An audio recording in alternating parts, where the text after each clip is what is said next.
Public సర్వెంట్కి అంత తలపొగరు ఉండకూడదు, కానీ ఉంటుంది. ఎందుకంటే లోకేష్ గారు ఇప్పించాడు కదా, లోకేష్ గారు బంధువు కదా, ఆయన బంధువు ఈనాడు ఆయన సపోర్ట్ ఉంటుంది కదా, TV5 సపోర్ట్ ఉంటుంది కదా, ABN సపోర్ట్ ఉంటుంది కదా. ఈ అంబటి రాంబాబు రోజు మాట్లాడుతున్నాడు, లోకేష్ గురించి విమర్శిస్తాడు, చంద్రబాబుని విమర్శిస్తాడు. కాబట్టి ఇతన్ని సెకండ్ లాగా పెట్టాలని ప్రయత్నం చేస్తాను. ఎన్ని చూశానో నేను, నాకు అర్థం కాలేదు. 89లో రాజకీయాల్లోకి వచ్చాను నేను, 2 సార్లు శాసనసభ్యుడిగా గెలిచా, రాజశేఖర రెడ్డి వెంట నడిచా, కాంగ్రెస్ పార్టీలో ఉన్నా.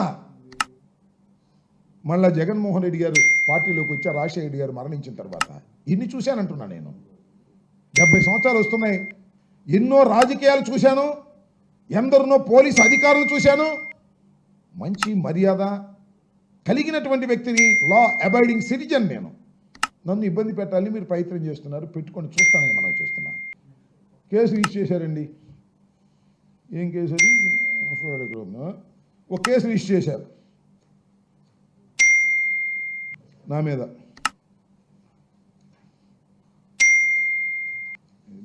కేసు రిజిస్టర్ చేశారు. Crime number 239/25 Pattapuram. నిన్న కేసు రిజిస్టర్ చేశారు నా మీద. భయపడతానా? మీ కేసుకు నేను భయపడతానా?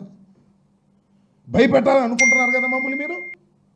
వైఎస్ఆర్ కాంగ్రెస్ పార్టీని, వైఎస్ఆర్ కాంగ్రెస్ పార్టీలో ఉన్న నాయకుల్ని FIRలు పెట్టి భయపెట్టాలని మీరు ప్రయత్నం చేస్తున్నారు, అంతేగా? మీ కేసులకు these are all false cases.